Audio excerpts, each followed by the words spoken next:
बांग्लादेश के मुख्य सलाहकार मोहम्मद यूनुस ने देश में हिंदू समुदाय के खिलाफ हो रही कथित हिंसा की खबरों को पूरी तरह से खारिज कर दिया है और इन्हें एक सोची समझी राजनीतिक साजिश करार दिया है। यूनुस का कहना है कि ये खबरें पूरी तरह फर्जी और भ्रामक है, जिनका उद्देश्य बांग्लादेश की छवि को अंतर्राष्ट्रीय स्तर पर नुकसान पहुंचाना है। उन्होंने आरोप लगाया कि ये सब भारत की ओर से फैलाई जा रही फेक न्यूज मशीनरी का हिस्सा है, जो जानबूझकर गलत सूचनाएं फैलाकर पड़ोसी देशों में माहौल को बिगाड़ने की कोशिश कर रही है।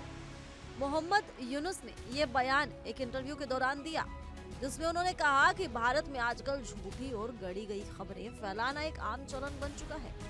यूनुस ने जोर देते हुए कहा कि बांग्लादेश में हिंदू समुदाय के खिलाफ किसी भी प्रकार की संगठित या धार्मिक रूप से प्रेरित हिंसा नहीं हो रही है।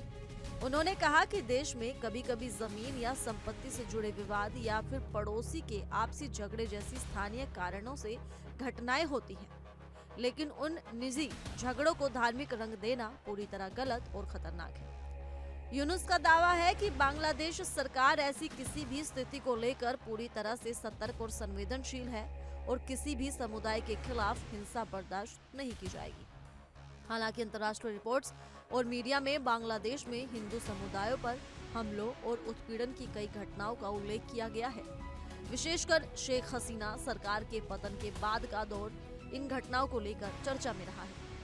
कुछ रिपोर्ट्स में यहाँ तक कहा गया कि कई हिंदू परिवारों को अपना घर छोड़कर पलायन तक करना पड़ा, लेकिन यूनुस ने इन सभी रिपोर्ट्स को झूठा, आधारहीन और भारत द्वारा फैलाई गई राजनीतिक साजिश बताया। उन्होंने कहा कि भारत हमेशा बांग्लादेश पर यह दबाव बनाता रहा है कि अल्पसंख्यकों की सुरक्षा को लेकर काम किया जाए, लेकिन ये दबाव कई बार राजनीतिक हथियार के रूप में इस्तेमाल होता है। यूनुस ने यह भी सवाल उठाया कि डोनाल्ड ट्रंप जैसे नेताओं को शायद इस बात की सही जानकारी भी नहीं है कि बांग्लादेश में असल में क्या हो रहा है। उन्होंने कहा कि ट्रंप के बयान की प्रामाणिकता भी संदिग्ध है, क्योंकि संभव है कि उन्होंने ऐसा कोई बयान दिया ही ना हो।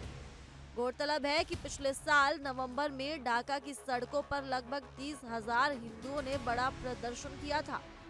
इस प्रदर्शन में उन्होंने यूनुस सरकार से अपनी सुरक्षा की मांग की थी और साथ ही उन राजद्रोह के आरोपों को खत्म करने की अपील की थी, जो हिंदू संत चिन्मय कृष्णदास और अन्य धार्मिक नेताओं पर लगाए गए थे। इन गिरफ्तारियों को लेकर भारत में भी विरोध प्रदर्शन हुए थे और बांग्लादेश सरकार की आलोचना की गई थी। इन तमाम घटनाओं के बीच मोहम्मद यूनुस ने बांग्लादेश के हिंदू समुदाय को भी एक खास संदेश दिया। उन्होंने कहा कि अपने अधिकारों की मांग धार्मिक पहचान के आधार पर करने की बजाय नागरिकता के अधिकार के तौर पर करनी चाहिए। यूनुस ने कहा, जब मैं हिंदू समुदाय के नेताओं से मिलता हूं, तो मैं उन्हें यही कहता हूं कि पीछे मुड़कर ये मत कहिए कि मैं हिंदू हूं इसलिए मेरी रक्षा कीजिए, बल्कि कहिए कि मैं इस देश का नागरिक हूं और इस आधार पर मुझे सभी सुरक्षा और अधिकार मिलना चाहिए। उनके अनुसार इस सोच से समुदाय को व्यापक सुरक्षा, सम्मान और बराबरी का दर्जा मिल सकता है।